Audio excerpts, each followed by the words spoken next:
It is once again time for some Appalachian State Ice Hockey here in Winston-Salem, North Carolina, coming to you from the Winston-Salem Fairgrounds. I am always Adam Persico, joined by my color commentator, Nick Norred. We're getting ready for them to take on the Duke Blue Devils in an ACCHL matchup. The Duke Blue Devils coming into this match 2-7, App State 6-3 after their 10-2 win last night over George Washington. Duke took on Elon last night and lost 5-1. Nick, what are you going to expect out of this game? I mean, I think the Blue Devils are coming in here and they have something to prove. App's coming off a big win. They have lots of momentum in terms of team spirit. And we even got to see a new player that we haven't seen before, and that's Tyler Meany, who came out and, you know, his last name may not be on his jersey, but his last name showed up on the stat sheet for sure. So App State's coming in here excited, and Blue Devils are going to have to find a way to stop that. Yeah, speaking of which, Meany, we did see a bit of him yesterday playing on a wing on one of the top lines, one of the higher lines, but now he's going to be playing center on that third line with Caden McCabe and Ryan Bongren. I mean, that should be a fun line, Nick. Absolutely. I mean, this line coming in, we did get to see something special from App State in warm-ups, and that was all three, Meany, McCabe, and Bongren, came out with glasses on and called themselves the Hanson Brothers line. So I think they're going to be looking for a bit of a chippy game ahead of them, and, you know, maybe we'll even see them put on the glasses in this one. Yeah, hopefully they'll throw the glasses on so they, you know, maybe they won't have as many miscommunications in the passes early in the game like we saw yesterday. And that was the story of the game for about half of it, was a lot of miscommunications in the passing game when we felt like Appalachian State could have capitalized. And then the third period, they just blew the doors wide open. Absolutely. I mean, it says 10-2, but it was 4-2 heading into that third period. That was when App State just took command of the game. And one thing we talked about on the long drive back up the mountain to Appalachian State last night was we talked about felt like App State was a team that was better conditioned, right? A team that was in good shape. Yeah, you can tell that those mobility Mondays that they've been putting each other through, where they all show up at a house and just run hills every Monday. You can tell it really paid off in that one, as George Washington just came out into that third period a little flat-footed, and you can tell they were not ready for the endurance of these Mountaineers.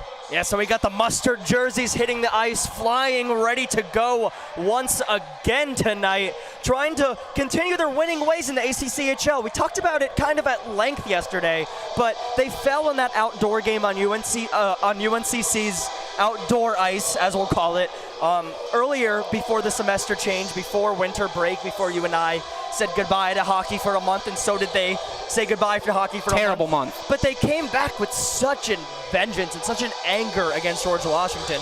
I mean, I really feel like they took command of that game, and they really wanted to prove a point. Absolutely. I mean, that UNCC game, I mean, I live with Peyton Craig, who's the 7th D playing tonight, and I could tell as soon as he lost that game, that one really hurt. And you can tell that loss maybe even still stings, and Appalachian State's coming into the second half of the season with something to prove and looking for some vengeance. Yeah, so we'll see how they respond. You see the guys regrouping with the coaching staff. They already had a real warm-up, so now looks like we're going to get right into the action, hopefully not too long ago. We were promised a 9:45 puck drop. Once again, I have been lied to, just like you in the chat who have been expecting a 9:45 puck drop. I have been hoodwinked, bamboozled, led astray, run amok. But here we are, ready to play some hockey. As you see, Arnett and Tremont out there, but they're going to have a new line mate with them throughout the game. Right now, they're going to start the game with Beck, who looks like he's skating out there. But when we got lines before the game, it actually looks like they're going to be spending time with Miko Leslie today. It's good to see Leslie getting his first start of the year. I know he didn't really get to see much action in that outdoor game against UNCC, so you can tell the coaches are putting him up on this first line and putting a lot of trust in him. So now, after puck drop, we finally have a game here, and it's thrown back in front. And Arnett had a drop pass, but he was all alone in the slot there for a moment. Arnett looked like he could have had a chance, not even 5 seconds into this game, but we play on. Skating back are the Blue Devils, the Duke Blue Devils. Again, losing to Elon yesterday, they really would like a win here. They've been struggling in the ACCHL, kind of lower in the standings. App State fighting for seeding in the playoffs as the Duke Blue Devils try to find a break-in, but no success there. So chasing it back will be Brandon, and he gets it, but he's cut off by Tremont. Tremont, he's in the corner, looking for an option. And there's nothing there for him, but You know he wanted something, and now we have Meany in the corner with him, giving him support, but it's not enough. And here comes Max Honeybone through the neutral zone. He loses it, but Sudman gets it. Sudman takes a shot off the chest of Matson, and Matson swallows it up. The tone of this App State team all of yesterday was to come out of the period flying and showing that aggressive hockey that they have in their bag. And, you know, we're seeing flashes of it right out the gates with that Arnett chance seconds into the period. Yeah, so Tyler Matson also starting in net for the Mountaineers tonight. He's, I believe, started only one game up to this point, as they've really liked Lucas Weyer coming from last year, a shot in front blocked by Seth Johnson. But Tyler Matson really has an opportunity here to make the most of this chance when he's had limited opportunities, limited run in game situations so far this year. So we can see what he does here on home ice for the Mountaineers. Yeah, he only has one game played, and that game was a game that didn't really go the Mountaineers' way. It was sort of when they were in that slump that they had, and they allowed 7 in that one. Hopefully he'll allow a couple less than that tonight. But we already saw one high-scoring game yesterday, thankfully in favor of the Mountaineers. And I think we should expect the same today, as now there's a break-in chance, and now getting it is Latham. Latham does it in front, a chance in front, but nothing there. Good look for the Blue Devils, but the Mountaineers collapsing around the front of the net, something we saw a lot of yesterday, Nick. Yeah, those wingers loved sinking down and just leaving those defensemen wide open, which caused some revolutionary chances. So we have a whistle there after a puck kind of kept in, sent out, and then kept in after it was sent back over. So we're going to have a line change. Looks like the line of Odin Nelson, Aiken Carter, and Leo Zucchini are going to be out there, with the pairing of Toby Gleason and Aiden Doldy behind them. Nelson looks for a chip out, and he does get it. Carter, now he has it in a 2-on-3 situation, but Gleason's trailing behind him. He does get it to Gleason, or sorry, it's cut off rather. And now here comes Duke the other way. And a hit delivered by Carter on the boards after the puck was sent in.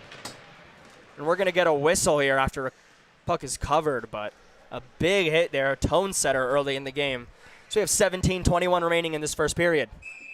Yeah, the Mountaineers in the first 2 periods yesterday against George Washington, they came out and they just couldn't connect a pass for those first 2 periods. Looked a little sloppy, and starting to look that way right now.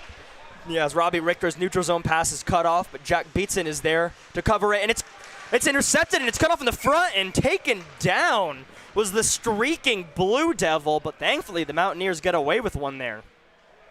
Like I said, these breakouts are definitely something this Mountaineers team needs to focus on early on, because in that third period yesterday, it looked like they finally started meshing and hitting just about every pass, but right there, things don't go their way. And so the Mountaineers, again, a little bit off to a slow start, as that was a chance for number 88, Alex Zhang, streaking down the middle.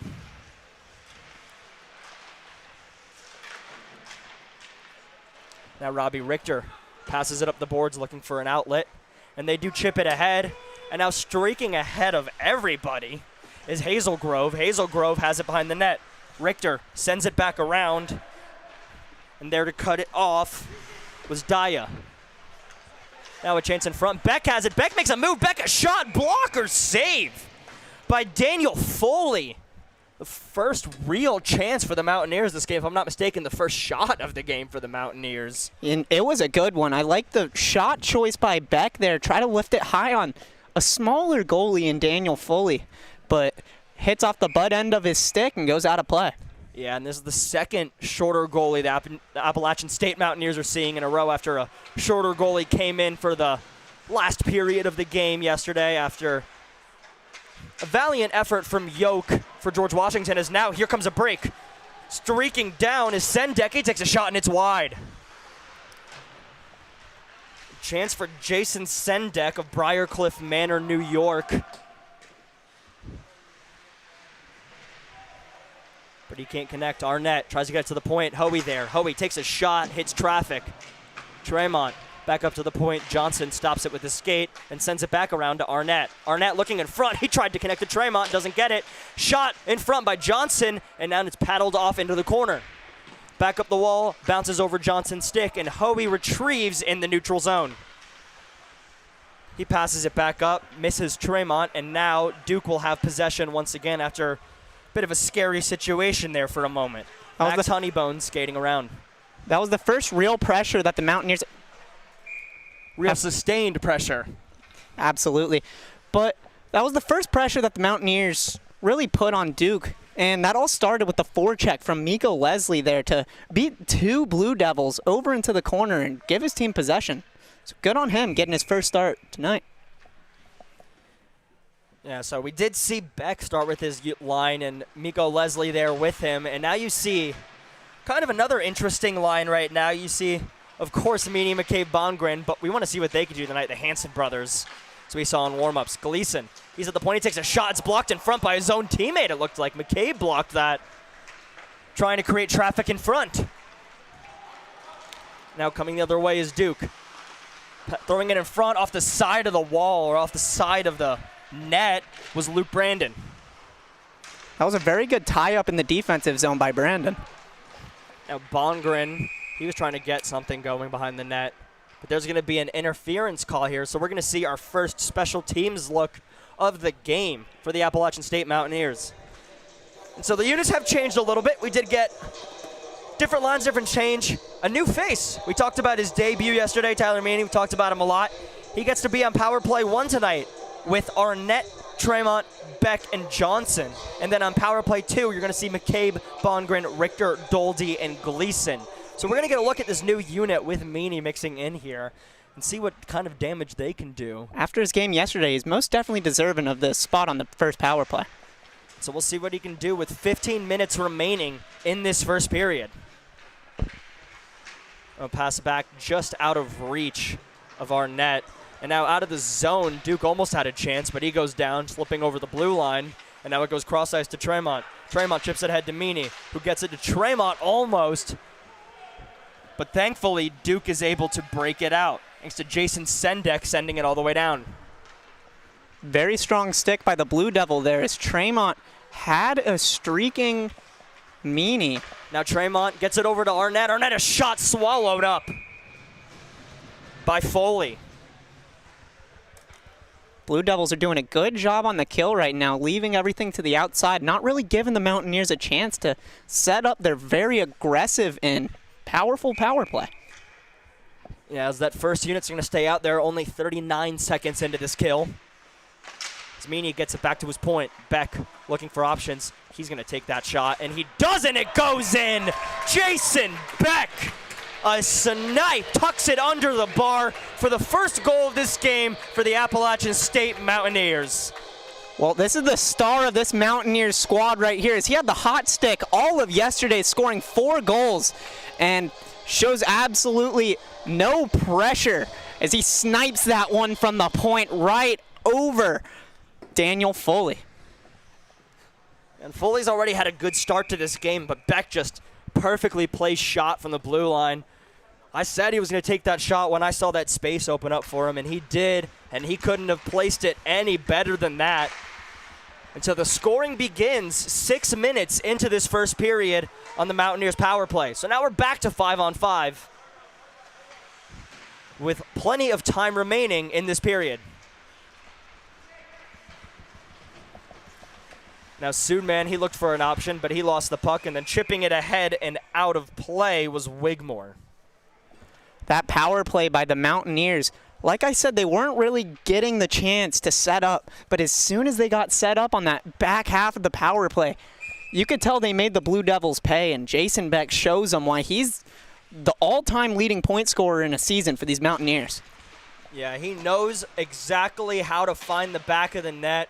Player plays right place, right time, as now here's another chance in front. A shot sent wide. Carter all alone in the slot there with a little bit of space, but maybe almost too close where it's gripping your stick too tight and misses the net there. Now Zucchini battling behind the net with Zhang. Zhang beats him there.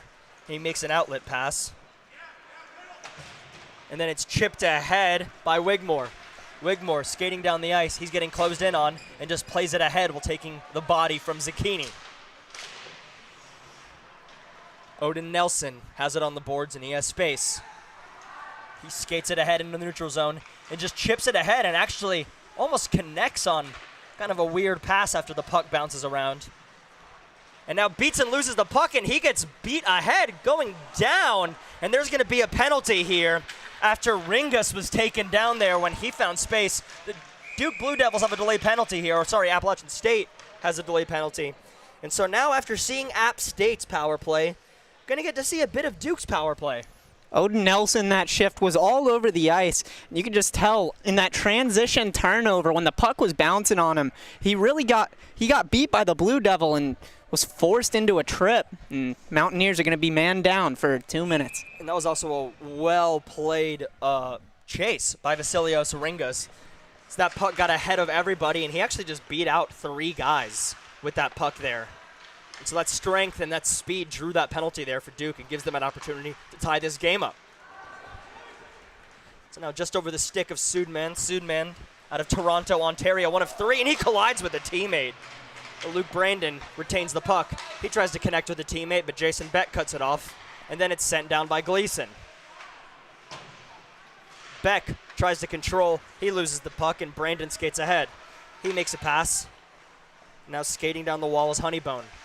Back to Honeybone. Behind the net in Gretzky's office.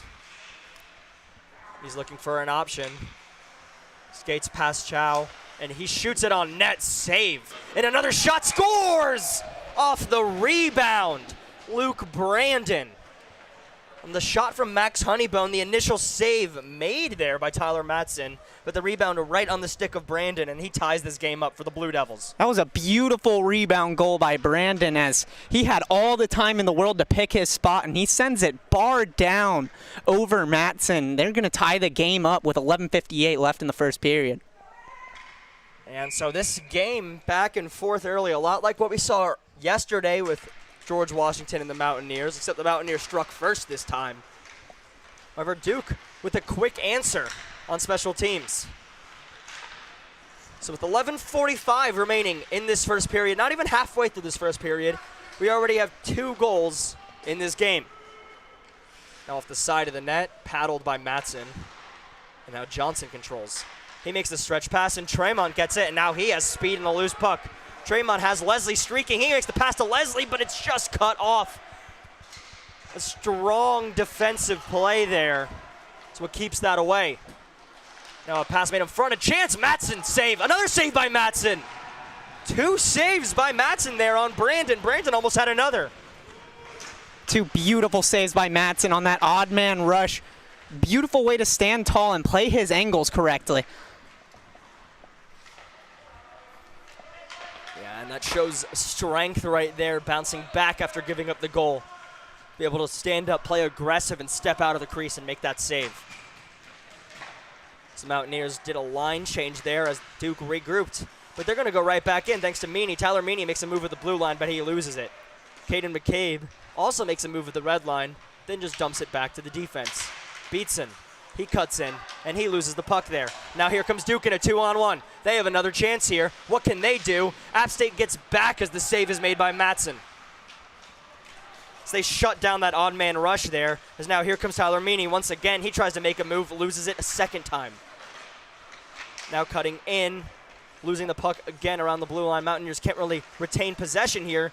Duke playing very high, playing at the blue line, meeting them there if they can. As now Meany tries again, the same move, and loses it one more time. As it's not really working there. The Blue Devils are definitely expecting that one.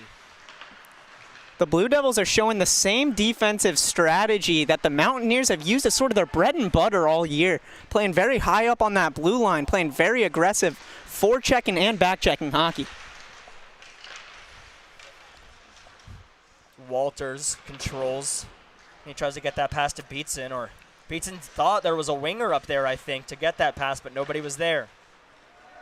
Now Meany's tired. He's been out there for a minute as Beatson gets the pass out, and he finally does. But taking a big hit there as he receives the pass was Jason Beck.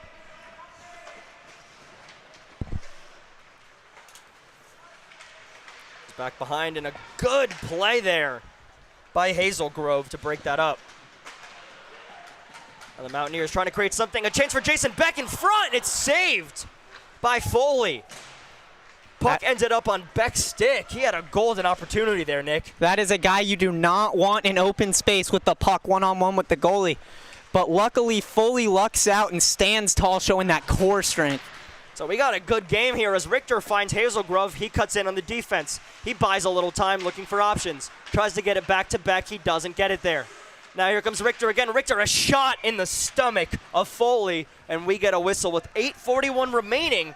So right now, I believe the shots are listed 9-8 in favor of the Mountaineers, and it's 1-1 your score. Foley with two excellent saves there. Richter was sort of looking for the tip in front of the net, couldn't quite get it. Foley reads it, stands tall, and just gets an easy one right in the stomach. It's another shot swallowed up by Foley.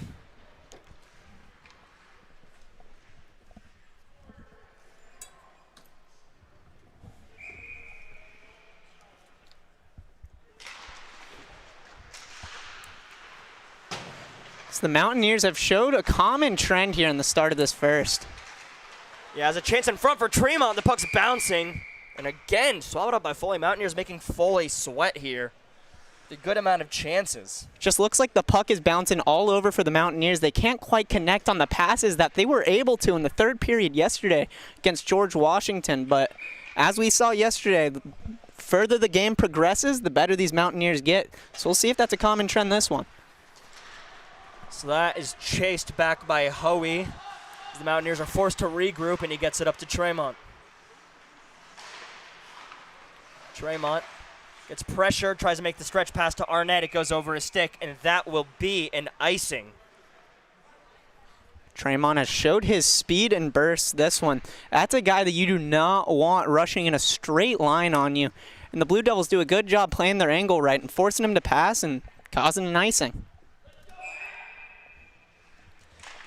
As we hear a lone cry for let's go, App. Mountaineers lose that face-off, but they go immediately for the breakout, and that's chipped all the way down by Arnett. Not going to be an icing, especially after it's controlled by Foley. The breakout pass miscued by the Blue Devils, and here comes Beatson trying to dance through the defense. Beatson, strong on the puck, cutting wide, ends up back to Nelson. Nelson battling behind the net. Another one of those Mountaineers that you do not want to get a lot of space on you is Jack Beatson, as he's a 2025 Ice Cross World Champion. As we've heard before, as now we have Zucchini trying to get up as the puck is passed to him on his knees trying to stand up. And that's going to be swallowed up. So now it's 7:30 remaining in the first period. We still have a 1-1 game here. Mountaineers looking to find more success that they've found this year in the ACCHL. Duke looking to finally get another win after they fell to Elon yesterday. There's something to prove as there's a sweet move made for an opportunity, but nothing doing, as that was a great move by Alan Chow. As that is chipped ahead, but beating everyone is going to be Brandon, so that will be an icing. Tried to connect on a bit of a chip pass, stretch pass to Odin Nelson. That was a really sweet move by Chow there on the rush. Went right in between the legs of the Mountaineer defender.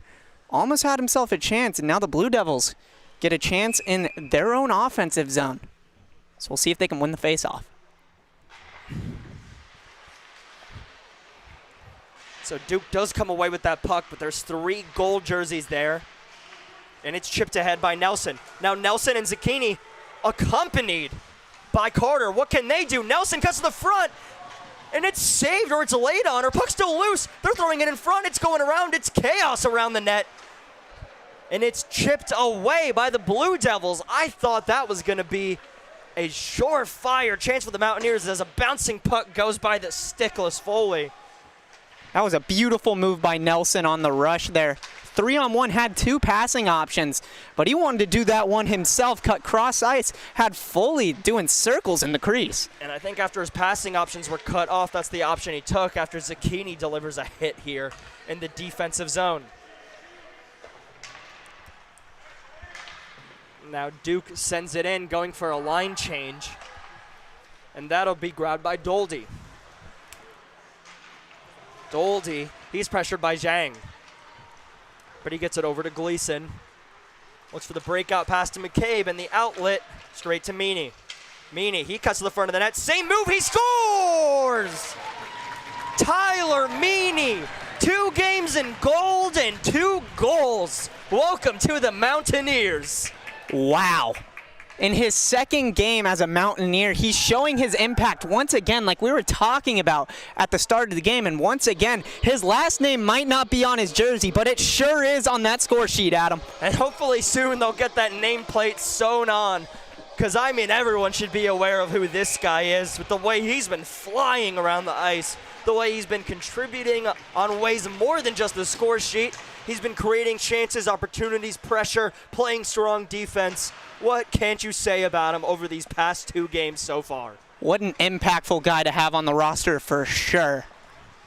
And so here come the Blue Devils trying to get an answer with 5:40 remaining. But Meany makes the pass across the ice to Bongren. Bongren, he gets a shot in front, swallowed up by Foley. So we get to see the first goal by the Hansen brothers line that they call themselves. It's good to see. Haven't seen as much aggression as I'd like to see from the termed line, but good goal. You never know. They might have some foil wrapped on under those gloves. You never know why they're calling themselves that, but we'll see what kind of aggression they have as this game progresses, because this is still only a 2-1 game. The way this is going right now, you can't help but think this is going to be a close game. As Hazel Grove loses it on the break-in, but Richter's there to help him out, and now Richter has it behind the goal line. He skates out to the half wall and plays it back behind. Gleason gets it over to Richter, who plays it up to the point on Beck. Richter, he tries a shot, he fans on it, and now here comes Duke the other way. They had a 3-on-2 rush there, but a smart poke check by Jason Beck breaks it up right at the Mountaineer bench. And now they're fighting for it on the boards. But Richter comes away in the opposite boards. Richter makes a move. He gets by him, and then he falls down after the slick move. And it's just sent all the way down, and that'll be an icing after Hoey touches it up. That was a great play by the Blue Devils defender to sort of give Richter a shove there in the offensive zone, because he was going to make a move, and he may have possibly had a chance had he not played for the body. Yeah, Good. and he kind of stuck his hip out there to kind of catch him. And that was enough to knock Richter off balance as he made a tough move there. The Mountaineers come away with this faceoff. Tremont is taken down, but he gets the puck to Arnett. Arnett back to Tremont. Tremont skating in front, tries to make the pass to Leslie, but it doesn't get there. Puck sent in off the referee, gives Seth Johnson a chance to play it, and he does get it to Arnett, who gets it to Tremont, trying to get it to Leslie, but it goes through his legs and ends up across the ice. One thing I haven't seen as much from the Mountaineers this game is the aggression they were showing yesterday. Yesterday it looked like any time a Revolutionary had the puck, there was a Mountaineer there to finish their check. And in this one, looks like they're playing more fundamental passive hockey as opposed to their aggressive approach yesterday. And this team does have a history, so maybe there was something they expected out of this game. Maybe they expected less of a physical game, and they thought this was the game plan or their way to win. But, of course, there's a lot of hockey left. They can make changes coming into the second period and, of course, going into the third as well, as we have 4 minutes remaining in this first frame. All Coach Mugno needs to say is turn on that switch to the Hansen brothers line, and they'll solve all my problems pretty quickly, I believe. I'm sure they will, and I'm sure it would be entertaining for all of us to see that. But who knows if the coaches will like that with how suspensions are given amongst the ACCHL, and there's still some time left in this season. Again, the Mountaineers 6-3 record on ACCHL play, and they pretty much have conference play the rest of the way for this season, which will be pretty much the month of January. And then in February, they have, I believe, 1 game, and then they go straight to the ACCHL tournament. As Nelson drops it to Carter. Carter takes a shot. That's wide. Golden chance for Aiken Carter. Jack beats and falls, and now it's a 2-on-0. Here come the Blue Devils the other way. A chance in front. Scores! And it's a tie game. Jason Sendek scores in the 2-on-1 opportunity. And now we have a tie hockey game once again. Looked like Beatson was just getting ready for the regroup and lost an edge, which, as the last defenseman back there, and the aggression of this Blue Devils defense, they made him pay for that. The Blue Devils tied this one up. The Mountaineers punch and the Blue Devils punch back. Don't count anybody out in this game yet. So we've got tie hockey with 3:20 remaining. Gloved by Matson. He pushes it away to Gleason. Gleason plays it back looking for McCabe, but he has it cut off. Now in front, taking a shot wide of Matson.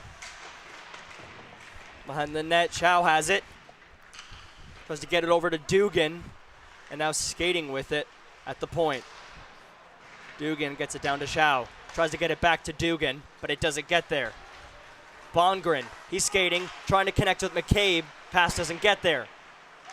Pass also doesn't connect for the Blue Devils. Back and forth, neither team keeping possession here as time is ticking in this first period. Both teams getting fresh legs out there. Again, back and forth, and now here comes Zucchini and Nelson. They're in a 2-on-1, and Nelson's offsides by a step or two there. And so with a golden opportunity squandered for the Mountaineers with 2:36 remaining in this period. That would have been a very good chance on the odd man rush, but Nelson just gets a little bit too excited and gets both skates over that blue before the puck. Truly unfortunate for the Mountaineers. So in this very back and forth game so far, the Mountaineers miss on a golden opportunity as Richter takes a shot, and that goes in! Robbie Richter, short side, hits the shoulder of Foley and goes in under the bar. So the Mountaineers take the lead. The punches keep coming from both teams. You can't keep either team off the score sheet right now. Blue Devils had an answer for the Mountaineers, and the Mountaineers came right back and answered back. What a shot by Robbie Richter. Looking for that top left corner, bounces it off Foley and puts it in the mesh. And both teams are moving with much more speed than we saw in the first 5 minutes of this game. I mean, now with the goals coming as they are, they all know they have a chance in this game. As here's another shot in front by Zucchini, but it doesn't get through. Johnson tries to play it down to Nelson, but that goes off the boards. It doesn't get through. Sudman, he's skating with it. Johnson swipes at it, but Sudman skates by. He's down in the corner, tries to throw it in front. Matson swipes at it. Hoey gives it to Matson, who covers it up for the whistle. That was a beautiful shot by Richter there. Score that one, get the Mountaineers back on top as we've got a much closer one than I would have anticipated here. Yeah, as you said, coming into this game, the Mountaineers won by 7 goals last time these two teams matched up, but feels like it's going to be separated by less at the rate this is going right now. But of course, as they proved last night, the Mountaineers are a third period team, so we still got about 22 minutes till we see that third period team. One of the differences I noticed in that first game against the Blue Devils was the Blue Devils bench was a lot smaller, a lot less bodies on there, which meant a lot of ice time for all of these guys. And in 3 periods of ACCHL hockey, that will come back to bite you. And now here come Arnett and Beck in a 2-on-1. Arnett beats the defenseman. He cuts to the front. He's shaken down as he takes the shot. But there's going to be no call there as a beautiful save by Foley on a diving shot from Arnett, Bobby Orr-esque. And here comes Duke. Sentek has it. He takes a shot, saved by Matson. Matson looked a little bit uncomfortable getting up there. There's another chance in front. The puck's in front. 2 Blue Devils, no gold jerseys. But Matson swallows it up. The Mountaineers get away with one there. Say thank you to Tyler Matson if you're wearing gold and black right now. We're seeing lots of back and forth hockey here as Arnett comes down on that 2-on-1. Like you said, Bobby Orr-esque goes flying and tries to put that one in. Then the Blue Devil player comes down, gets a good shot on net. Now face-off in Blue Devils ozone. So now skating with it is Dugan. He gets the pass up to the point. A shot taken, deflected in front. Matson moving around, but it doesn't hit the cage. And now after the hit behind the net, there's going to be a penalty on Seth Johnson for tripping. When it looked like it was a hit, but they're calling it a trip there. A little confused as Johnson skates over to the box and After that happened, Hoey went down in the corner as well. I see Hoey getting up there, but he's all right. But now the Mountaineers will have to kill a penalty with 57.3 remaining in this period, which means they will start the second period, barring a Duke goal in these next 57 seconds, down a man, something that feels like a familiar talking point to yesterday, Nick. Absolutely. We saw lots of special teams in that game on both sides.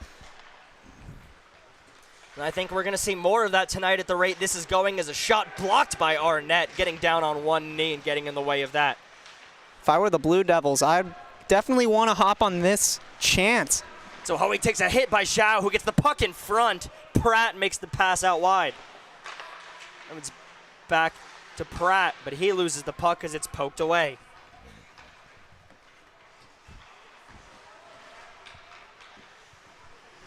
"27 seconds in this one. Blue Devils don't have too much time to get in and get set up. So now a chance down on the half wall, see what they can do here. The shot in front, saved by Matson, and rebound chance. Matson again, another save, and that goes into the corner, and that is cleared out by Gleason. Those were two beautiful chances for the Blue Devils, but Matson stands tall.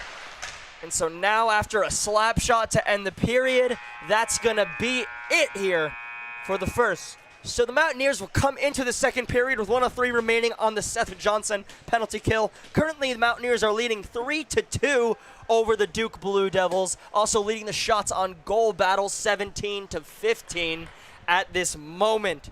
So don't go anywhere. We got more Appalachian State hockey coming to you after this break. But right now, the Mountaineers are in front of the Duke Blue Devils with plenty of hockey to play.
And welcome back to the Winston-Salem Fairgrounds. Hopefully you didn't miss us too much. I know I missed you guys, and I missed Appalachian State Hockey over the past few minutes as we got a 3-2 hockey game heading into the second period. You see the gold jerseys lining up at the door.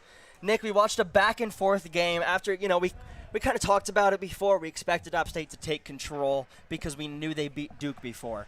But Duke came out with something to prove. And again, this team was in a close game against Elon, right? It was 5-1 yesterday, but it still was a good game. So we can see what the Mountaineers will do here in the second period, how they'll respond to much more adversity, I think, than they expected. Absolutely. It looks like the Blue Devils took notes from their first game against the Mountaineers, and they came out with a game strategy that just showed a lot of aggression. And you could tell the Mountaineers were not really ready for that. And the few sloppy mistakes that the Mountaineers showed, because they came out and they weren't making very good passes, and the Blue Devils' aggression, trying to get 2 or 3 guys on the puck carrier, has truly come back to bite the Mountaineers and caused ultimately those 2 goals. Yeah, so we'll see how App State responds and also how the Blue Devils respond. But to your point of notes, I really have a hard time believing that you get into Duke University without being really good at taking notes. Exactly. So of course they did before this game. Of course they studied the film. It's another thing you do great at that prestigious university. But again, Mountaineers on top here as we get ready to start this period.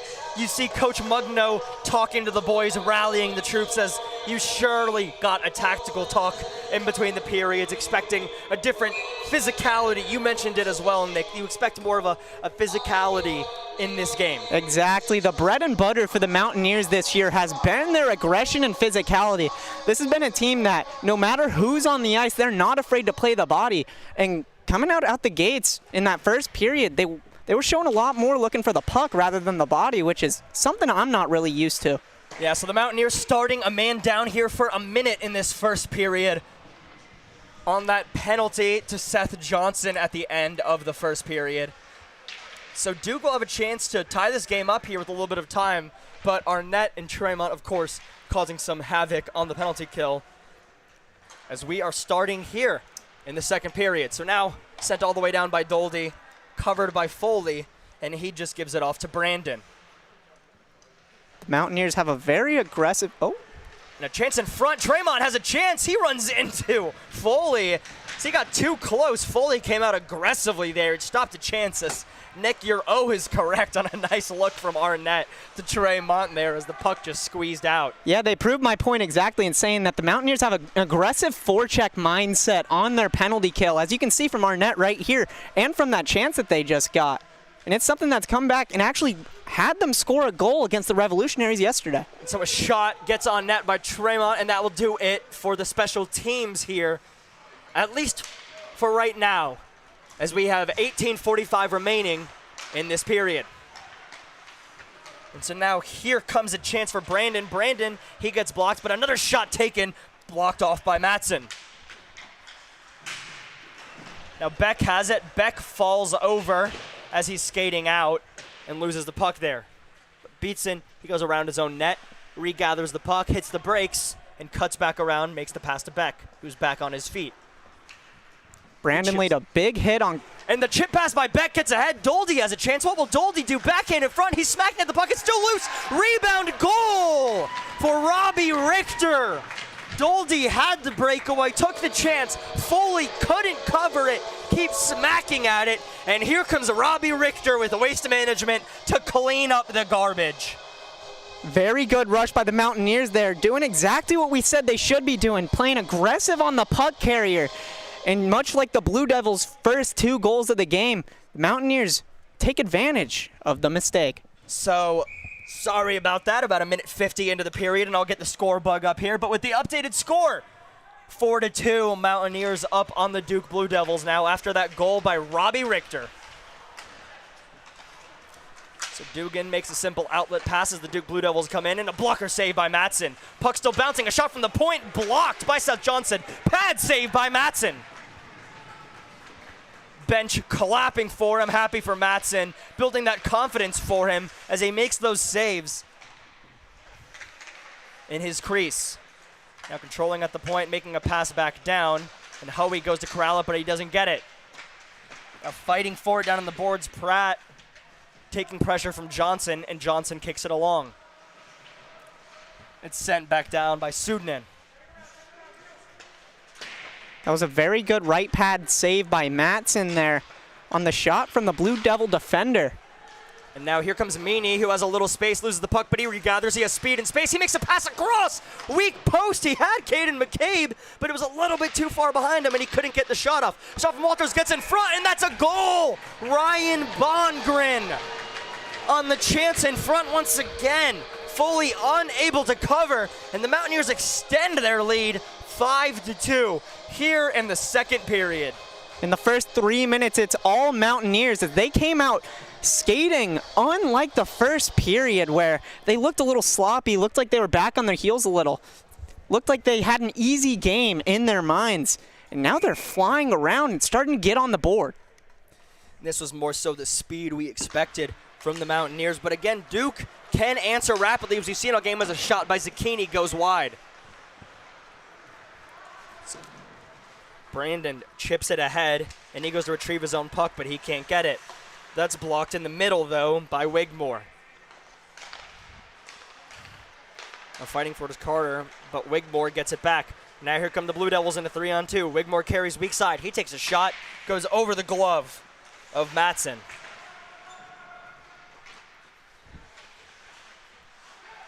Fighting for it behind the boards. Beatson sends it around, but it goes back to Brandon at the point.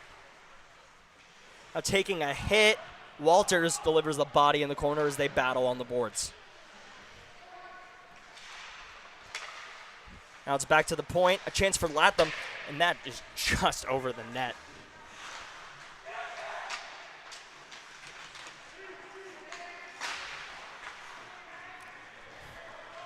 Chasing it behind, Walters. There's a lot of slapping of the puck here, no one grabbing possession as the Mountaineers come away with it. Carter can't control, Zucchini has it. He gets hit, also loses the puck. Neither team really controlling it here. Now Duke trying to settle it down, and they make the break-in pass. Zhang just sends it down. You can tell coming into the second period that the Mountaineers changed their approach to this very aggressive Duke forecheck. They're getting the puck off their stick just a little quicker, and you could tell having two men down by the goal line on the forecheck causes sort of a 4-on-3 up by the Blue. Mountaineers are starting to make the Blue Devils pay for it. So Leslie sends it back in. He has it at the point and chips it down.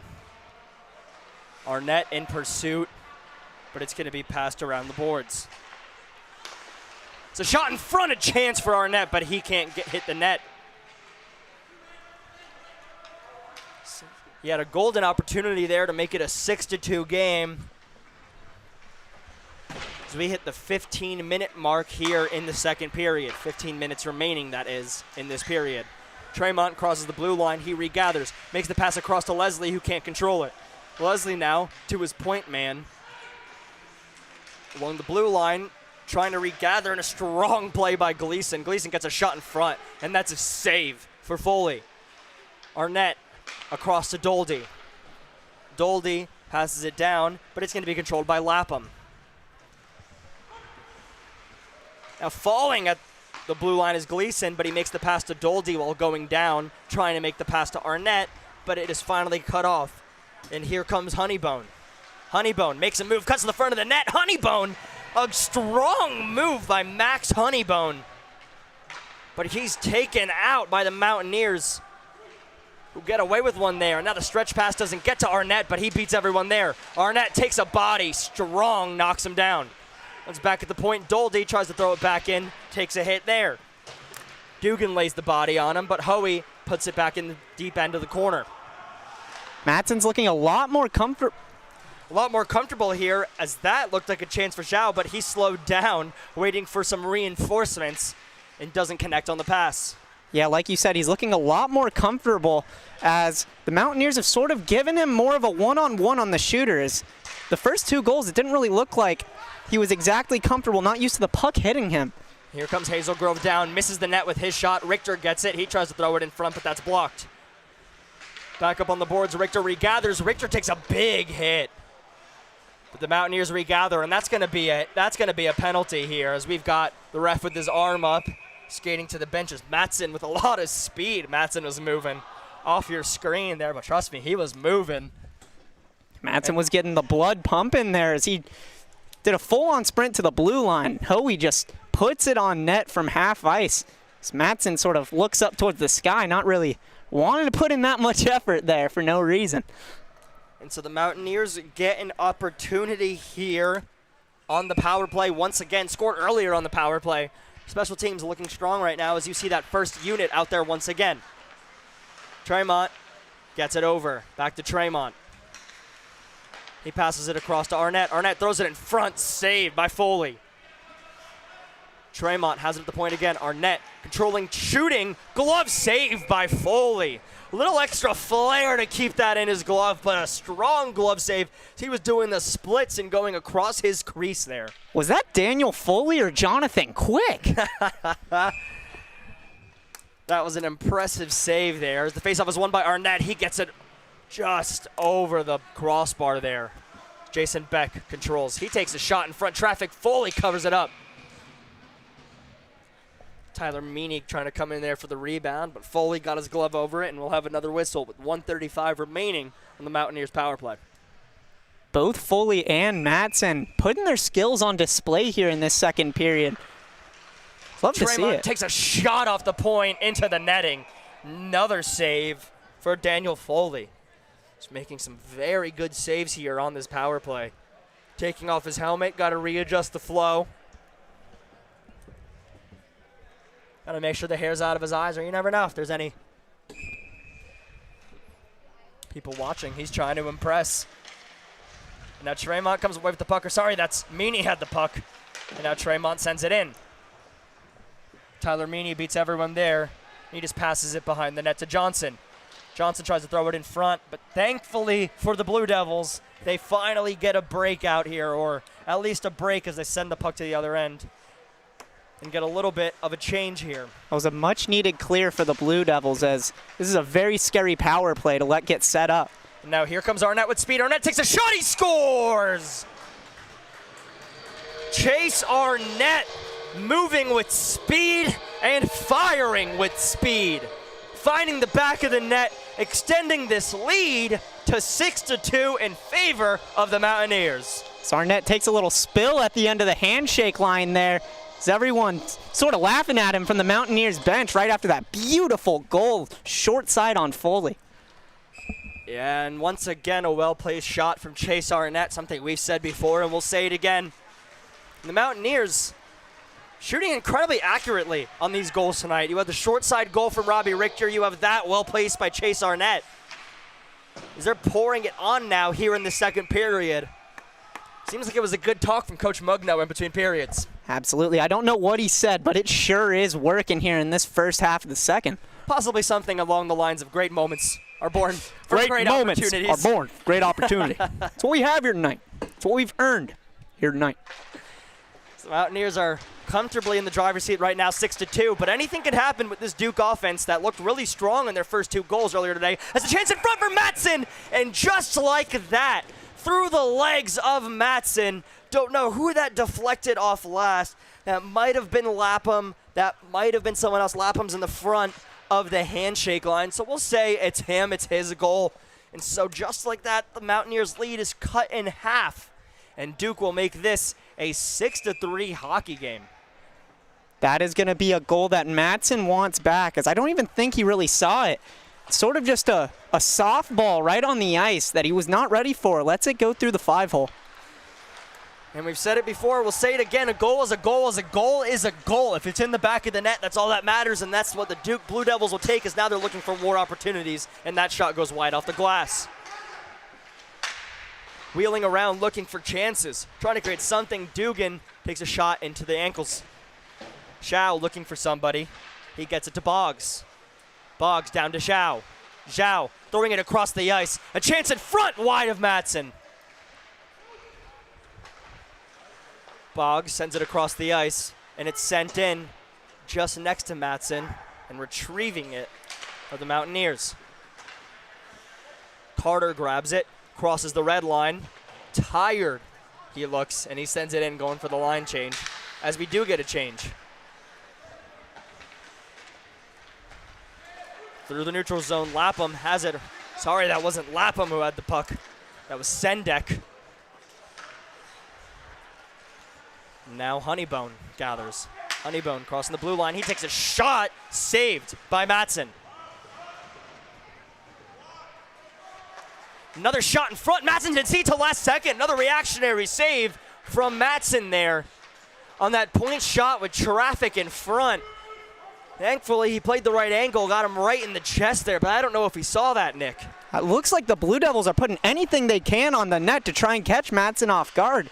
That one catches him off guard, but he reacts correctly and bounces right off his chest. And with the chances they're getting and the pressure they're getting right now, in the traffic in front of the net as we're halfway through the second period, 10 minutes remaining, Duke is really trying to get back into this game, trying to claw their way back into this 6-3 hockey game. You know what they say, Adam? A rabid animal is most dangerous trapped in a corner. And the Mountaineers backed Duke into a corner here. But man, are they responding? Are they the Duke Blue Devils or the Duke Honey Badgers? Because they are resilient right now. As here they come again with an odd man rush or a slight odd man rush. A move made, thrown in front, bouncing puck again. Mountaineers swipe it away. Beck lays it off to Richter. Richter moving with speed through the neutral zone. He comes down over the blue line. He's looking for his options, but decides to take it around the cage. He throws it in front. A chance, goal! Ryan Bongren. And that all started with Robbie Richter skating with speed. Ryan Bongren finding space in the slot in the most dangerous part of the ice and gets one past Daniel Foley to make this a 7-3 game. Bongren gets his second goal of the game from just around the same spot he had the first one. The first one was a little bit of a garbage goal that he puts in from that spot. But that one just a good tape-to-tape pass by Robbie Richter, streaking around the net in Gretzky's office, as you would say. And I know it's Robbie Richter who's on another line, but maybe some of that Hanson brother magic, maybe something about wearing those glasses pregame kind of got Bongren warmed up and ready to play today because he's looking solid right now. You're right, twice in the score column. So after an icing, we'll have a face-off in the Blue Devils' offensive zone. So again, they'll keep pressing on here. I know it's 7-3, 4 goals seems like a lot, but it doesn't feel like a lot in this game when goals are coming quickly and they're coming often. The beautiful thing about hockey is anything can happen. Now here comes Meany, who chips it ahead to McCabe. McCabe and Meany, 2-on-1, a shot by McCabe, swallowed by Foley.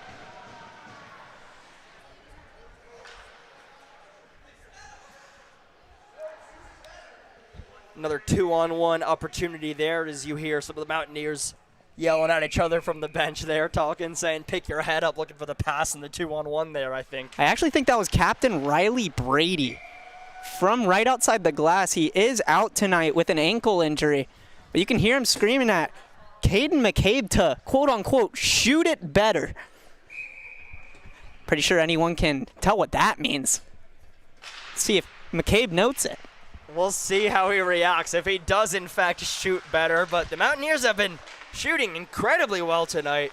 Aiden Hoey takes a shot, blockered away by Foley. That goes all the way down to the Mountaineers' defensive end. And Hoey grabs it as icing is waved off. Tyler Meany. He's got speed, and he's dangerous with speed. He's cutting wide, looking for the front of the net, goes behind the net looking for an option, throws it in front, almost connected with Ryan Bongren for what would have been Bongren's hat trick. But it hits his skate, and Blue Devils go the other way. A shot swallowed up by Matson. Matson's got to be careful backing up there, so I got a little nervous as he approached that goal line, took that puck in, started backing up. Stand tall.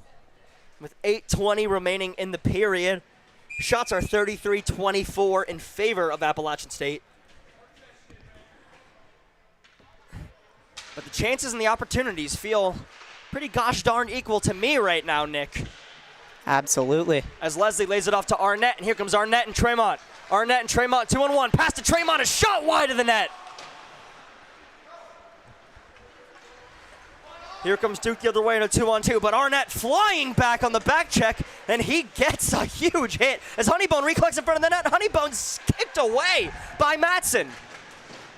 Arnett gathers, and now sending it ahead. Here comes Miko Leslie in 1-on-1. Miko Leslie, he takes a shot wide of the net. Tremont gets it to Arnett. Arnett dancing in front of backhand. He scores! Chase Arnett. Are you kidding me? That was filthy, Adam. Going from the forehand to the backhand and roofing it on Foley. That sequence was insane from both teams. Just when you thought one team was going to score, when Mountaineers were going to score, the Blue Devils had an answer. And then, right as the Blue Devils streaked down, the Mountaineers had an answer. We saw Aiden Doldy sort of show off his goalie skills right in front of the net with a kick save that started that rush. And Arnett with a filthy goal to secure the 8th for the Mountaineers tonight. Yeah, and Foley moved his glove quickly. He did react correctly, but just a bullet of a backhand. That'll extend the Mountaineers' lead to 5 goals. Now it's 8-3, but here comes Duke. 2-on-1 situation. A shot off the crossbar, I think, or was that saved off the shoulder of Matson? Either way, it wasn't a goal. But wow. It's a good save by Madsen to stand tall, show that core strength, let it bounce off his right shoulder. Dugan makes the pass across to Zhao, who loses the puck in the corner, but he beats everyone there and regathers, trying to throw it in front. It's cut off. Skating the other way, Mountaineers. Nelson has the puck. He throws it in front to Zucchini. Zucchini, what does he do? A huge save by Daniel Foley. Sticks his pad out, reads the move on Leo Zucchini. Excellently played there. And now here's Duke wide open in front of the net. A shot misses the net. Zhao had a golden opportunity. Matson gave him that half of the net, and he just couldn't convert as that puck is sent all the way in off the glass, and now Zhao gets it back. Like you said, Zhao had nothing but open net there. Just whiffs on it, shoots a muffin far left of Matson. I know he's going to be thinking about that one tonight when he's laying in bed, because I know I would after a chance like that. But the Mountaineers also throwing bodies, creating havoc, making it tough to convert on these chances. As Nelson crosses the blue line. Nelson makes a sweet move to give him space, and he scores! Odin Nelson.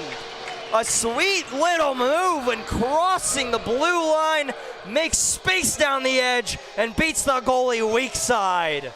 Another filthy goal by the Mountaineers. Oh my gosh. As they're putting all their talent on display in the offensive zone in this one. That was unbelievable by Nelson. So once again, the Mountaineers are at 9 goals, and here they go again. Here's another chance, a shot sent wide by Robbie Richter. Now Walters takes a shot, bouncing puck, pushed aside by Foley. Well, the Mountaineers are up 9-3 in this one. The Blue Devils have had their set of chances in this.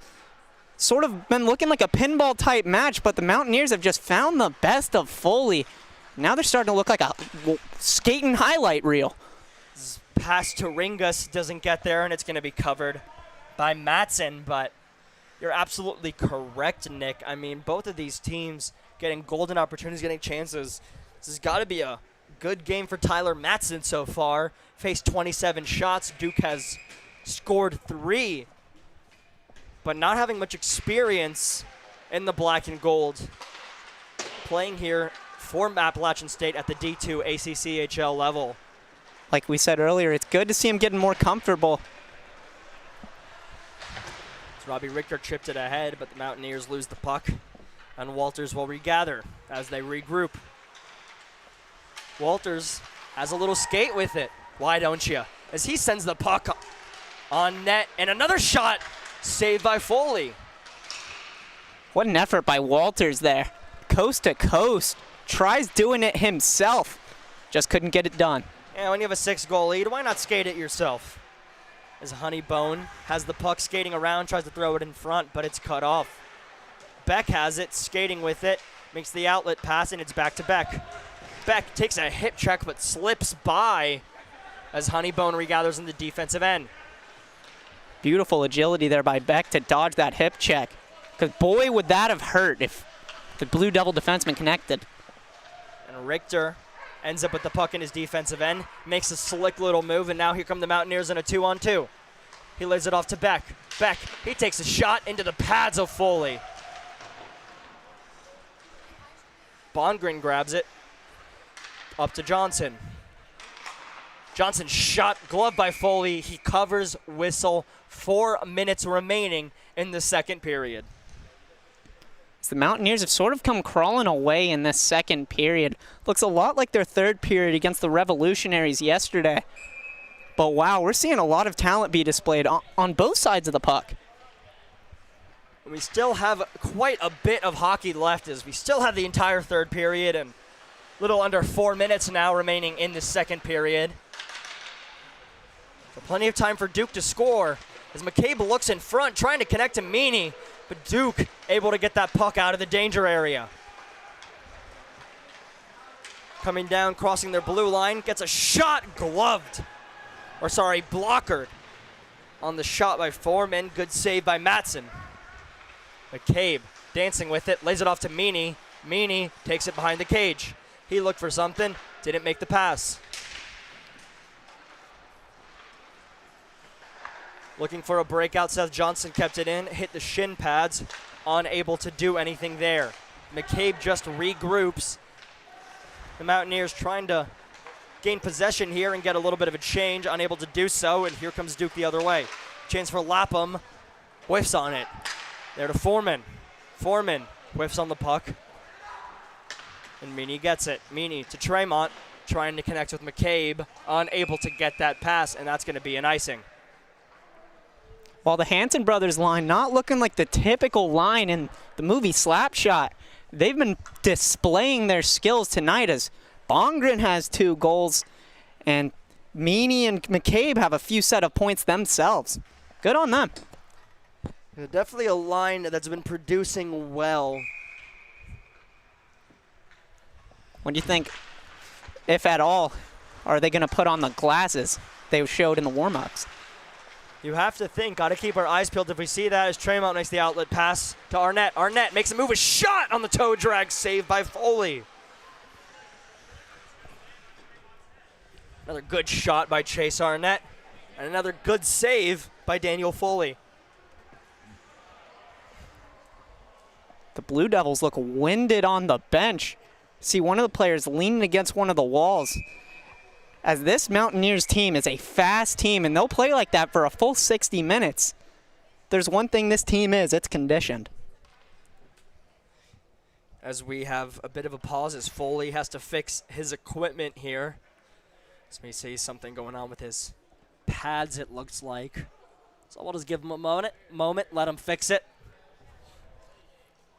One of the things I want to see in this one is, I want to see Chase Arnett go for the brand labeled Michigan. So he hit a few of them last year. We know he has it in him. I want to see it. We'll see if he has space, but I will say the Mountaineers are scoring these goals without the Blue Devils giving them a ton of time and space, as Foreman almost beat Craig to the puck. Actually, a familiar face there, a shot in front, scores! And Duke gets their 4th goal of the game to cut the Mountaineers' lead to 5. So Duke down, but not out. Far from out in this game with 2:26 remaining on the clock. That's going to be a goal for Zhang, Alex Zhang out of Potomac, Maryland. That was a good job beating Craig to that puck and creating that opportunity. Craig, I don't think, was ready for a streaking Blue Devil behind him, as I believe he thought it was an icing. And so we see Peyton Craig out there, as I was saying. Familiar face, we've talked to him before. Getting some play now late in this game. Number 22 out there for the Mountaineers, as Craig gets the puck. He passes it up to Tremont. Tremont passes off the boards looking for the weak side pass, and Arnett gets it in the neutral zone. Arnett makes 2 men miss, but then he loses the puck. There's a whiff on it by the defense, and that's a golden chance for Tremont, but he also gets met by Max Honeybone.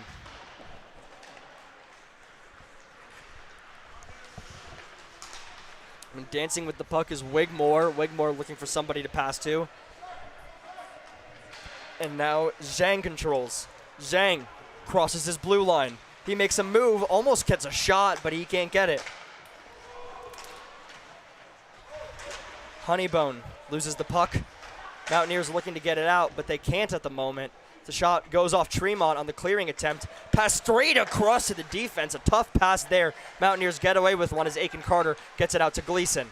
Bit of a sloppy breakout there by the Mountaineers, but it works out. Tremont back to Gleason. Gleason, a shot, he scores!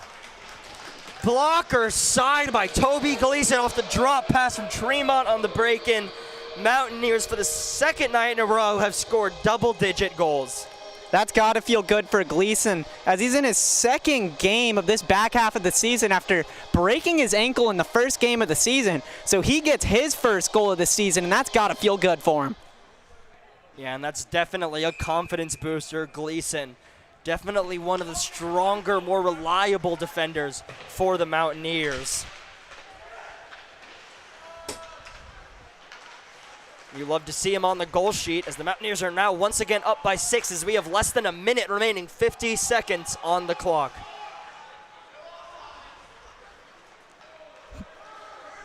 Looking for the breakout and options, they had Mannett. Carrying it in, shot off by Matson. Or blockered by Matson, I should say. Nelson receives the breakout pass, tries to make a move as he enters the zone, but he loses the puck to Boggs. Good defensive play by Boggs as Dugan controls.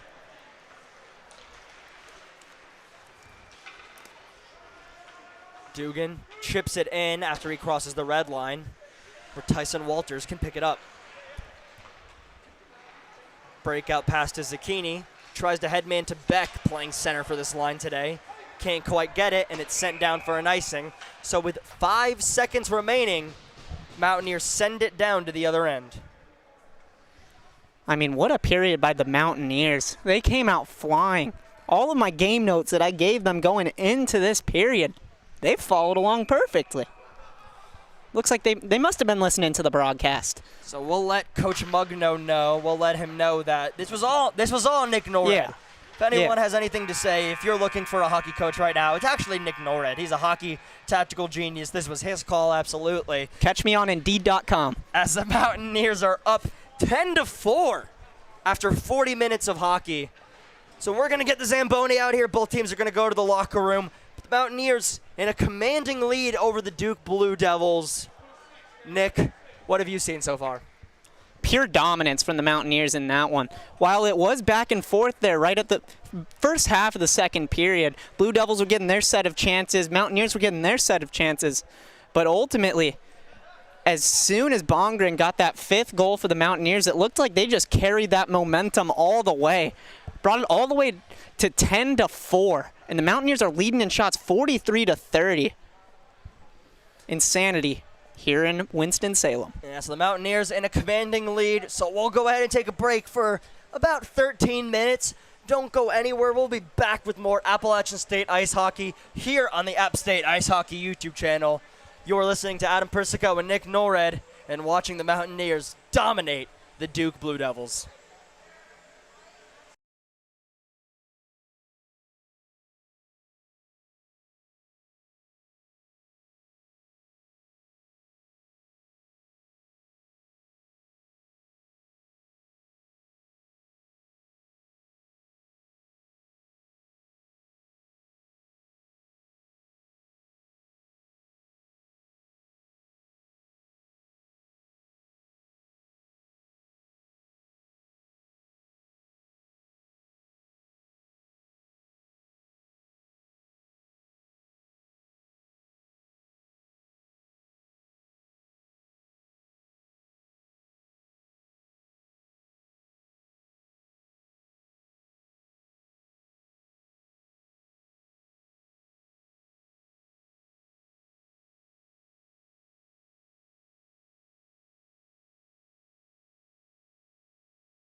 Welcome back to Winston-Salem, getting ready for the third period of some Appalachian State Hockey versus the Duke Blue Devils.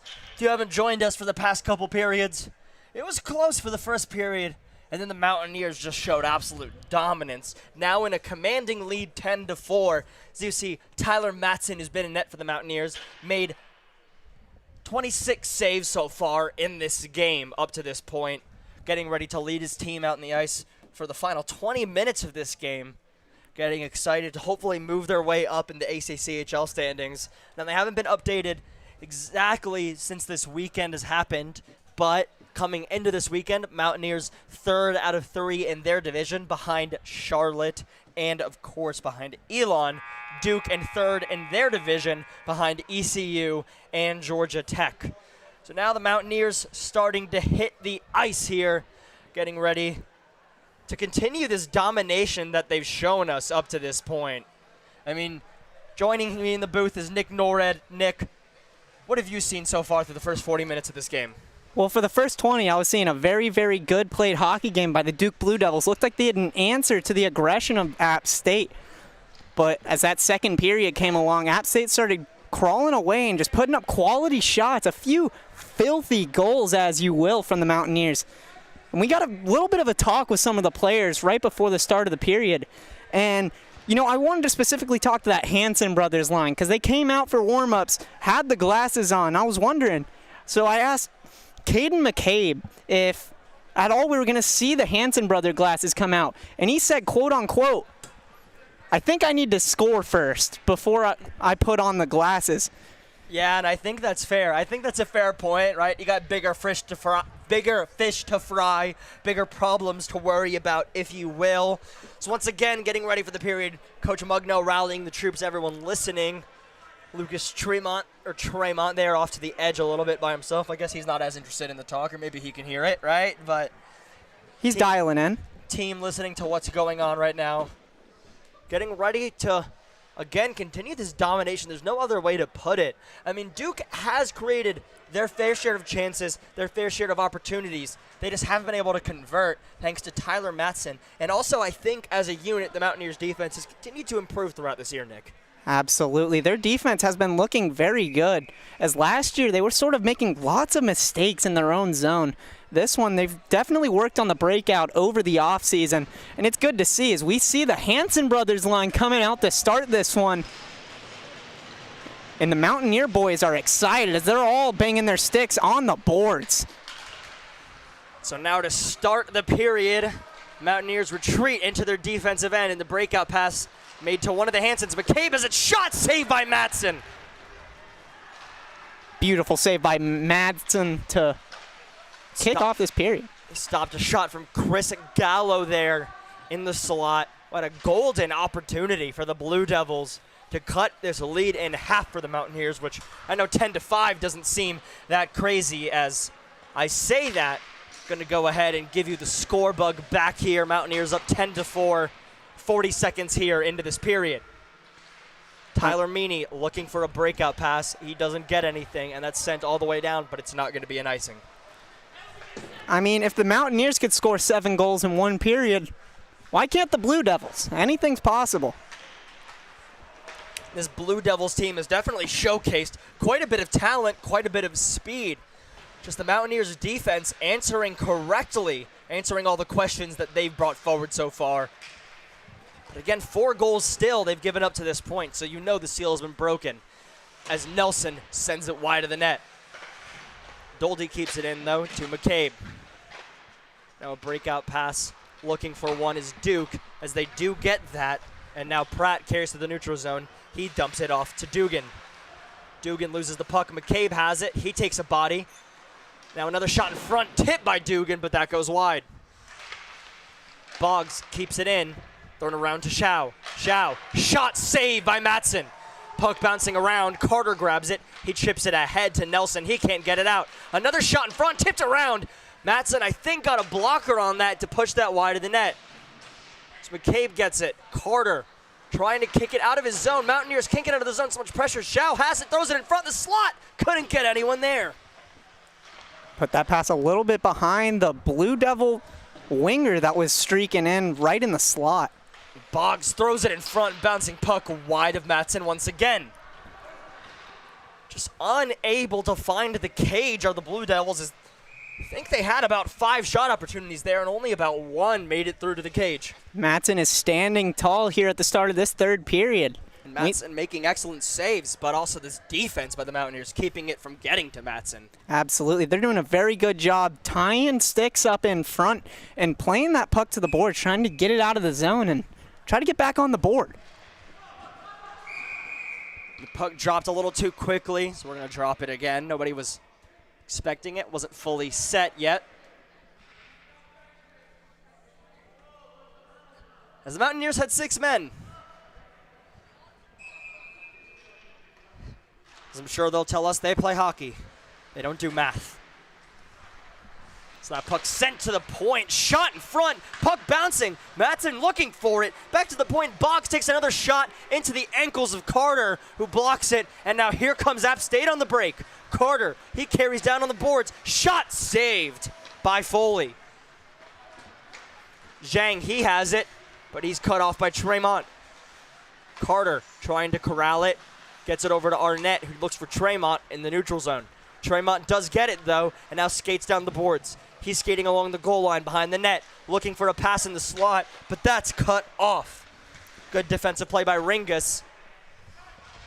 Saw Arnett looking for the Michigan there. He may have heard the broadcast earlier. Wasn't sure what he was trying to do there. So Walters sends it all the way in. He might have been listening. He might have heard you standing around the players a little bit, Nick. I heard you talking to them a little bit, but I don't think you injected their mind with that stuff as Jason Beck stops a golden opportunity from Duke and takes it the other way. Jason Beck snakes through the defense. He makes a move, and he cuts in a save by Foley off the toe. A beautiful move by Jason Beck to split the defense. He was all alone.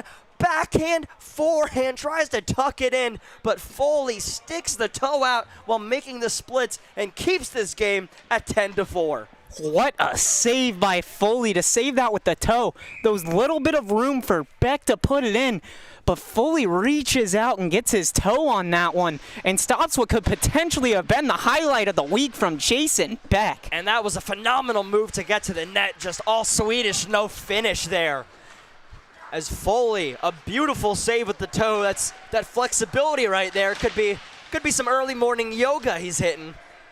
Getting that pliability and those hip stretches done every day. You know, some goalies are the most flexible guys you'll ever meet. Puts it on display there for sure. As that puck gets out, and Mikko Leslie gets it in the neutral zone. Leslie, he's skating, gives it off to Meany. Meany back to Leslie, but Leslie just can't control the puck on his backhand, and that is sent around. Craig sends it in, and here comes Meany. Meany, a shot glove save by Foley. Nelson looking for his options. Sorry, Bongren looking for options. And it ends up back to Meany. Up to the point to Craig. Peyton Craig sends it back behind the net, and Ryan Bongren can't get control either. Finally, someone gets real possession, and Lapham tries to control it. Sorry, that was Sendek dancing through the neutral zone. And now falling into the boards is Hoey as he's taken down. But the Mountaineers are able to break it out, no issues there, and get a line change. All 5 gold jerseys changing here, as 3 white sweaters will change there. Carrying in is Pratt behind the net. Back in front, sticked away by Matson in the defense. Shot by Lapham, wide. Doldy putting the pressure on in the corner on Pratt. And Shao chips it around, but Gleason gets it. Richter off the glass, and now here comes McCabe and Johnson. McCabe, what will he do? A shot, 5 holes, save, and another save by Daniel Foley. McCabe shoots the puck blockered straight to the stick of Seth Johnson, and Foley, reactionary, slides across the blue paint and makes that save. Foley came out and he's standing on his head at the start of this third period. McCabe looking for his first goal of the game, trying to get the Hanson brother glasses on his line. But Foley says, no, not right now.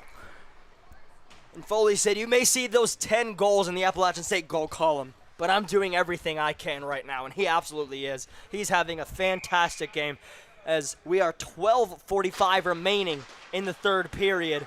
Mountaineers leading in the shot total 48-32 and leading in the goal column 10-4 as we are going to have an icing and another whistle here. Clock is now running. They're not stopping the clock here in this 6-goal game.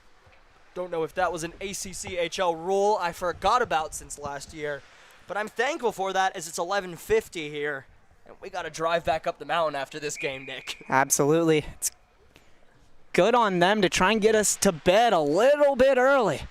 Hopefully those of you who are watching this broadcast to bed a little earlier. As Caden McCabe has it in front, a shot chance, they score! A goal for Seth Johnson on the assist from Caden McCabe. It's not a goal, but it's a point. We might see those glasses as the Mountaineers score their 11th goal of the game. It's 1 inch closer to that goal for Caden McCabe, but Seth Johnson with a beautifully placed shot off the rebound from McCabe. Well done by the Mountaineers. So now the Mountaineers lead even more comfortably than before. 7-goal lead in favor of the Gold guys. A shot blocked by Beatson. I gotta say, Nick, I'm a fan of these gold jerseys. I know the Mountaineers have a few jerseys in the mix. They've worn a bunch in my time here. There's a chance in front and goes through the slot. But they've worn the black jerseys, of course the white jerseys. We've seen the pinstripes on the Outdoor Classic. We've seen the black jerseys with the old school Yosef on them. But these gold jerseys with the Mountaineer script, I really think are my favorite. Absolutely. I'd have to agree with you as these gold jerseys are just a classic. You can never hate classics. And the script Mountaineers across the chest, it's clean, it works with the black helmets, black gloves, black pants. The accents work really well. I mean, I know the Mountaineers are winning on the scoreboard, but this is a fashion competition. Mountaineers are winning too, as Jason Beck carries the puck in and it goes into the netting after the shot is defended well by Duke. Yeah, I would have loved to see the Duke blue on their jerseys because that's just a clean jersey. But, you know, they came out here in the white against the gold jersey of the Mountaineers. And as you said, they are winning the fashion contest in this one. Yeah, we got a little mayo versus mustard action in the white versus gold here in the sweaters. And the mustard is winning here as Aiken Carter gets it on the boards and gives it over to Nelson. Battling for it on the boards are both teams, and that's chipped out, and Peyton Craig will beat everyone there. Craig's got one on him, and he makes a pass across the ice to Zucchini, who sends it in for the Mountaineers to pursue with their forecheck. But instead, Daniel Foley will cover with 9:37 remaining. And keep in mind that clock is still running, so even with the whistle, we're taken down. That was a good outlet pass by Craig there in his defensive zone to keep his head on a swivel, turn around and make a nice breakout pass to Zucchini there, give them this offensive zone faceoff. Yeah, and that was because of the intense pressure by Gallo there on the forecheck for the Blue Devils that he was forced to make a decision quickly. And you're right, it was a good pass as Odin Nelson comes away with that, but he can't get a shot off.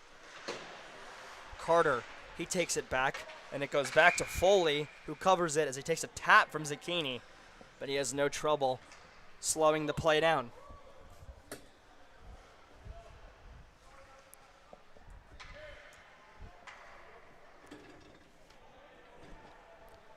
Both teams lining up for the face-off. Duke, as they get back on the bench, looking dejected at this point. You have to understand why, looking at the score 11-4. The Mountaineers, you still got guys standing up on the bench engaged in this game. This is a team with a lot of guys who want to get on this goal sheet who haven't been there this year that want to score, right? Of course, we talked about how Miko Leslie played in the outdoor game, or at least dressed for the outdoor game, but didn't play. So now the team really wants to help him score. Ryan Bongren got 2 earlier. They probably want to help him get a hat trick. Of course, Chase Arnett has a couple goals coming into this game. That line's been comfortable, but they want to get Leslie that. And then on the third line, that Hansen line, Caden McCabe, he wants to get his goal so he can throw on his glasses, as you heard us talk about. Absolutely. Definitely good to see the guys with lower points getting involved in this one. trying to get their first of the years on the board. And like we talked about yesterday, this team very much builds off momentum. So you see one go in the back of the net. That could be enough for some of these guys to get the ball rolling and start having more success throughout the year. Absolutely, as it was shown at the start of the second. As Sendek has the puck in the corner. And coming away with it is Tyler Meany. Out there as well with Meany right now, Robert Dodgeville, the extra forward today for the Mountaineers. Good to see him playing as well. Another guy that we didn't know if we get to see ice time from him today. It's good to see Robbie out there. There's a chance in front looking for Dodgeville. Doesn't get there. Shot from the point by Doldy. Hits the glass. Shao has it. And then it's just thrown off the glass by Lapham all the way out of there just to kill more time on this running clock. As we just passed the 7-minute mark, 6:45 remaining here in this final period. So we get to see Caden McCabe get out there. This running clock, I'm starting to get a little nervous. We might not be seeing the Hansen glasses, Adam. We might not, but at the rate things are going, I think we might see a Mountaineer win. But crazier things have happened. So you're in a commanding 7-goal lead here late in the game. And as I say that, here comes Shao beating everybody to the puck. He's waiting for passing options. He throws it in front, but he can't connect with Pratt. Now, again, trying to find Pratt, who redirects it in front, and they score. Dugan right to the tape of Pratt, who just redirects it past Matson. It is 11-5. That all sparked from the effort from Chow to skate down and get possession quick. Gets the cross-ice pass over. And the Blue Devils cut this one to a touchdown. And this Blue Devils team, man, their offense has been incredibly talented, and they've created a lot of opportunities. Again, you had a guy who was wide open in front of the net there, tape-to-tape passing. You cannot count this team out. As Robbie Richter skates, trying to generate speed and make a little move. A little too cute with it as Shao regathers. Shao skating through, but beats and takes the puck, and Seth Johnson delivers a hit to get the possession back. Robbie Richter once again with Caden McCabe. Richter to McCabe. McCabe, a shot saved by Foley. And a chance again for Richter as he strips the puck back and he tucks it away past Foley for the 12th of the game for the Mountaineers. Richter tried giving McCabe his first of the game. And he looks towards the sky as he gets it instead of McCabe. Richter, a usual goal scorer for this team as he's leading the team in points. Oh, as he almost stumbles going to the bench. Hard to play all of your goals smooth. A little bit of a stumble there, as you said, Nick. But McCabe was open. He made the right pass. He did try to connect with McCabe on that 2-on-1. But McCabe wasn't able to beat the pad of Foley, who made an excellent cross-crease save. And then the pass, or the rebound, goes to his defender, Robbie Richter. Excellent defensive effort there in the offensive zone to strip the puck back and score a goal there. Wigmore threw that in front, and that's just going to be saved by Matson. Another save for Matson today, which it was a tough goal, but for Matson to give up. But again, a guy was uncovered, wide open in front of the net. There's nothing you expect a goaltender to do there. Absolute. As Miko Leslie has a breakaway chance. Miko Leslie gets caught up to and takes a hit without the stick. An insane defensive play from Alex Sudman to catch up to Miko Leslie with no twig and stop that breakaway. That's all he could do right there. He got a little bit of weight off his person with that stick falling, and he puts a full effort play into bodying Miko Leslie out of a potential break. And both legs were churning like that, like a speed skater. His arms were swinging back and forth. He was flying. As Wigmore controls and crosses the blue line, he shoots it past the post.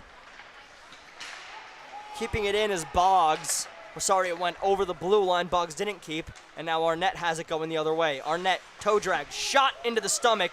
Beck gets the rebound, trying in front, and once again, another scrambling save from Daniel Foley. I feel like I've said that 100 times.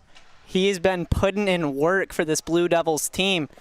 while the Mountaineers are very fast on the transition, Foley, for the most part, has been able to stand tall and make these very impressive saves, as he does right there.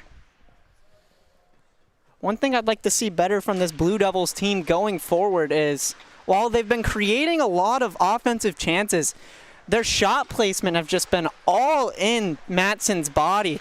It looks like almost every shot just goes into his stomach. Other than that, some of them are going in, squeaking in low. And part of that is Matson has played excellent angles today, especially as the game has progressed. He's gotten more comfortable, you can tell. But as we have 2:20 remaining in the final period. But at the same time, when they do try to pick their corners, they haven't been hitting them. As a shot in front, a chance for Arnett, he scores. He shows the Blue Devils how to do it. Picks a corner and places it right in the mesh on Foley. Beck was skating backwards, gets the pass across that connects to Arnett, and he beats Foley on the weak side for the 13th goal of the game for the Mountaineers. 1:50 remaining in this period. We have the clock still ticking. I think that should do it, Nick. That should solidify it. If not a few goals ago, but it's good to see Arnett get on the board, putting another snipe. He's put on a few highlight reels here tonight. The shot swallowed by Matson once again in his stomach. Well played by him on the point shot there.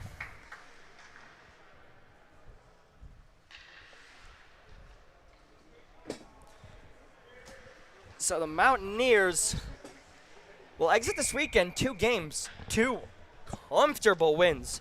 Combined, if this stands, if they don't score another, 23 goals in 2 games, Nick. I'd say that's 2 good games of hockey, if you ask me. Yeah, definitely. 2 good games for the offense. As that puck is blocked down, here's a 3-on-1 for the Mountaineers. McCabe, he takes a shot, tries 5-hole, saved by Foley. Gleason tries to lay it off for McCabe. Miscommunication, doesn't get there. Now here they come the other way. Duke, 2-on-0, 2-on-1. Shao pass across into the stomach of Matson once again. Shao looked for Pratt there in the 2-on-1. He connected, but that is going to be a save once again for Tyler Matson, who's faced 36 shots so far up to this game. So that means 31 saves for Tyler Matson. That's a good day for Tyler Matson. He's been playing his angles and reads very good tonight.